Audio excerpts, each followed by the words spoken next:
전남 지역에 많은 비가 내리고 있습니다. 내일까지 최대 120mm의 비가 더 내릴 것으로 예보됐습니다. 본격 장마가 시작됐지만 침수나 붕괴 우려가 있는 곳이 여전히 많아 주민들이 불안해하고 있습니다. 강기정 광주시장이 광주 군공항 이전 지역에 1조 원에 달하는 지원금을 주겠다는 내용의 지원책을 발표했습니다. 하지만 전라남도는 도 의견 반영이 제대로 되지 않았다며 유감을 나타냈습니다. 전라남도가 3만 3천 제곱미터 규모의 클라우드 데이터 센터를 구축하는 내용의 투자 협약을 체결했습니다. 여러분 안녕하십니까? 목포 MBC 뉴스데스크입니다. 장마 전선의 영향으로 광주 전남에 많은 비가 내리고 있습니다. 내일까지 최대 120mm의 비가 더 내릴 것으로 예상되고 있는 가운데 이번 비는 내렸다 그쳤다를 반복하며 토요일까지 이어질 것으로 보입니다. 박종호 기자입니다. 광주 전남은 어젯밤부터 비가 내렸다 그쳤다를 반복하고 있습니다. 쉴 새 없이 쏟아지던 비는 낮 동안 잠시 소강 상태를 보이다 오후부터 다시 빗줄기가 굵어졌습니다. 일부 지역에서는 갑작스런 폭우로 흙더미가 수로로 쏟아져 내리기도 했습니다. 비가 장대비가 쏟아지더라고요. 그래서 걱정을 했어요. 아이카 이거 밭이 다 씻기겠다 했더만 생각 그대로 다 씻겨버렸어요. 전남 일부 지역에 내려졌던 호우특보는 대부분 해제됐지만 밤부터 다시 많은 비가 예보돼 있습니다. 내일까지 예상 강수량은 30에서 100mm, 많은 곳은 최대 120mm의 비가 더 내릴 것으로 보입니다. 이번 비는 주말까지 내렸다 그쳤다를 반복할 것으로 예보됐습니다. 정체 전선상 발달한 저기압의 영향으로 지금까지 목포에 56mm의 강수량이 기록되었습니다. 7월 1일 토요일까지 목포를 비롯한 남부지방에 비 이어지겠으니 바다의 기상 여건도 좋지 않아 오늘 전남 지역 53개 항로를 운항하는 83척의 여객선 가운데 10개 항로 16척의 운항이 통제됐습니다. MBC 뉴스 박종호입니다. 이렇게 장마가 시작됐지만 우리 주위에 침수나 붕괴 우려가 있는 곳은 여전히 많습니다. 주민들은 올여름을 무사히 보낼 수 있을지 걱정이 많다고 합니다. 안준호 기자입니다. 가파른 비탈에 자리 잡은 주택이 금방이라도 무너질 듯합니다. 인근 다른 집들도 위태롭기는 마찬가지. 모두 강진군청 인근에 위치해 있습니다. 이 집이랑 저 사이가 좀 이렇게 지금 가파라요. 그럴까 봐 걱정이죠. 또 걱정이에요. 그래서 그것 때문에. 아니 그거 위험하긴 위험해요. 공기 흔들리고. 네, 그 주택 한번 더 위험한 지역은 맞아요. 제가 한번 찾아볼게요. 논 옆에 위치한 하천이 무성하게 자란 풀들로 뒤덮여 있습니다. 하천 폭도 좁다 보니 폭우가 오면 물이 넘쳐서 침수 피해가 자주 발생하는 곳입니다. 매년 피해가 반복되고 있지만 올해도 나아진 것이 별로 없습니다.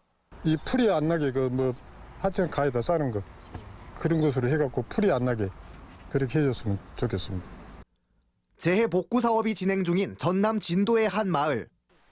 공사 현장 인근에는 비탈면에 심어진 나무들이 뿌리를 드러낸 채 위태로워 보입니다. 올여름 많은 비가 예보돼 있어 주민들은 불안해하고 있습니다. 도로가 침수되거나 또 농작물이 이제 장마가 오면 이제 이런 농토로 침범이 돼가지고 농작물 피해도 많고요. 전남 해남의 한 농촌 마을에서는 2년 전 붕괴됐던 하천 복구 사업이 한창입니다. 침수 피해가 일어났던 하천의 하폭은 보수 공사를 통해 25m에서 45m까지 늘어나게 됩니다. 하지만 공사 진척률은 30.5%에 불과합니다. 사람들은 불안하죠. 농토 가지고 있는 사람들이 다 불안하죠. 전남에서 재위험지구로 지정된 곳은 모두 368곳. 장마가 시작됐고 올여름 강력한 태풍이 예보돼 있지만 일부 지역은 침수나 붕괴 위험이 여전합니다. MBC 뉴스 안준호입니다. 전라남도가 태풍과 집중호우 등 자연재해에 대비해 벼 농작물 재해보험에 가입할 것을 당부했습니다. 벼 농작물 재해보험 가입은 일반 벼는 오는 30일, 가루쌀은 7월 7일까지며 전라남도는 올해부터 자기 부담 비율 상품 가입 기준을 완화하고 손해평가와 제조사 등 보험 결과에 이의가 있으면 이의 신청할 수 있는 제도도 마련했습니다. 지난해 전남의 벼 농작물 재해보험 가입률은 62%로 전국 평균 가입률보다 10% 이상 높았습니다. 전라남도가 장성에 3만 3천 제곱미터 규모의 클라우드 데이터 센터를 구축하는 첨단 데이터 센터 위드 카카오 엔터프라이즈 투자 협약을 체결하는 등 미래 전략 사업 육성에 본격 나섰습니다. 파이넨 파트너스 자산운용과 KB증권은 장성에 4,900억 원을 투자해 2026년까지 클라우드 데이터 센터를 구축하고 100명의 신규 인력을 고용할 예정입니다. 이번 협약은 산업통상자원부의 데이터 센터 지방 분산 정책을 실현한 첫 사례입니다. 완도군이 최근 이탈리아 파르마에서 열린 2023 국제 슬로시티 연맹 총회에서 국제 슬로시티 최고상인 오렌지 달팽이상을 수상했습니다. 완도군은 국제 슬로시티 연맹 33개국 288개 도시를 대상으로 실시한 공모에서 삶의 질을 높이기 위한 도시 정책 부문의 해양 치유 정책으로 응모해 좋은 평가를 받았습니다. 강기정 광주시장이 광주 군공항 이전 지역 지원책을 발표했습니다. 광주시가 군공항 이전 지역에 1조 원에 달하는 지원금을 주겠다는 겁니다. 김영찬 기자입니다. 지난달 광주 군공항 이전 문제를 놓고 만났던 강기정 광주시장과 김용록 전남지사. 당시 양 시도지사는 순조로운 군공항 이전을 위해선 이전 지역에 대한 파격적인 지원을 강조한 바 있습니다. 그런 어려움을 극복하겠다는 의지를 확고히 했고 서로 협의해서 잘 하기로 이렇게 했습니다. 그래서 반드시 문제 해결을 위해서 모든 노력을 다하겠습니다. 그로부터 한 달여 만에 강기정 광주시장이 군공항 이전 지원책을 발표했습니다. 군공항 이전 지역에 1조 원을 지원하겠다는 제안입니다. 당초 기부대 양효에 따른 차액인 4,508억 원에 광주시가 정부 융자를 통해 5,500억 원을 더 부담하겠다는 겁니다. 지금 이 1조 원이라는 계산법은 광주시가 감당할 수 있을 만큼의 최대치가 어떻게 된 거냐라고 정하고 그러면 1조 원을 맞춰내자. 왜냐하면 군공항을 옮기기 위해서. 1조 원의 지원금에 더해 지역 맞춤형 추가 대책도 내놓았습니다. 신재생 에너지 개발 이익을 나누는 햇빛연금을 이전 대상 지역민들에게 주고 이전 지역에는 스포츠 아카데미와 국제학교를 세우고 항공정비산단 그리고 광주에 있는 시공무원 교육원을 이전 지역에 세우기로 하겠다고 약속했습니다. 여기에 이주 정착을 위한 특별 지원금을 특별법으로 명시해 지원하고 소음 완충 구역을 110만 평으로 늘리기로 했습니다. 전라남도가 요구하는 광주 민간공항 이전 문제도 거론했습니다. 유치 희망지가 접수되면 지원책, 맞춤형 지원책도 논의되기 시작할 거고 필요하면 민간공항 문제도 논의가 되기 시작하겠죠. 문제는 군공항 이전 후보 지역 주민들이 이러한 지원책을 어떻게 받아들이느냐입니다. 무안군의 경우 군수까지 나서며 완강히 거부하고 있고 한편 군은 8월까지 군공항 유치 여론조사를 앞두고 있는 상황.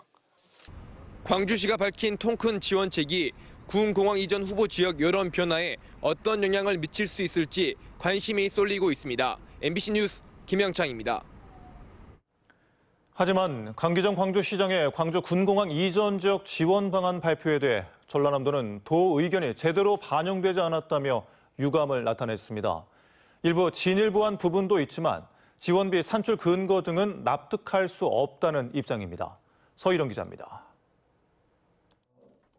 군공항 유치 지역 지원 방안으로 광주시가 제시한 지역개발 사업 지원금은 1조 원 규모. 당초 기부대 양해에 의한 차액으로 발표했던 4,508억 원에 광주시 재원을 추가하겠다는 겁니다. 하지만 전라남도는 지원 사업비 산출 근거가 잘못됐다는 입장입니다. 2016년도에 발표한 금액이 아닌 2022년에 재산출한 금액을 기반으로 해야 한다는 겁니다. 16년에 산출한 내용이거든요. 그런데 저희들이 알기로는 국무조정실 요청으로 2022년에 재산출한 근거가 있기 때문에 재산출한 산출 근거를 가지고 광주시 발표문에 광주 민간공항 이전 문제가 포함되지 않은 점에 대해서도 전라남도는 강한 유감을 표시했습니다. 군공항 문제가 해결이 되면 바로 광주 민간공항을 무안국제공항으로 이전을 한다라는 내용이 좀 포함이 되면 좋겠다고 말씀을 드렸는데 그런 부분이 빠져서 유감스럽게 생각합니다. 전라남도는 광주시가 광주 민간공항과 군공항을 무안국제공항에 동시 이전하도록 조속하고 분명한 입장을 표명해야 한다고 촉구했습니다. 또 광주시의 지원 방안 발표 내용에 대해선 군공항 이전 예비 후보지 해당 지역과 협의를 거쳐 광주시와 다시 논의하겠다고 밝혔습니다. MBC 뉴스 서혜령입니다. 이런 가운데 김영록 전남지사가 오늘 오전 8시 30분쯤 도청 앞에 설치된 광주 전투비행장 무한 이전 반대 범국민대책위원회의 천막 농성 현장을 비공식적으로 전격 방문했습니다. 김 지사는 10여 분 정도 범대의 관계자들을 만나 광주 군공항 이전과 관련한 의견을 들었고, 대책위는 군공항이 무한으로 이전하면 소음 등 여러 피해가 발생할 우려가 크다며 반대 입장을 밝힌 것으로 알려졌습니다. 다음 뉴스입니다. 지난 4월 광주를 찾아 5.18 왜곡 폄훼 발언을 한 전광훈 사랑제일교회 목사에 대한 수사가 서울경찰로 이관됐습니다.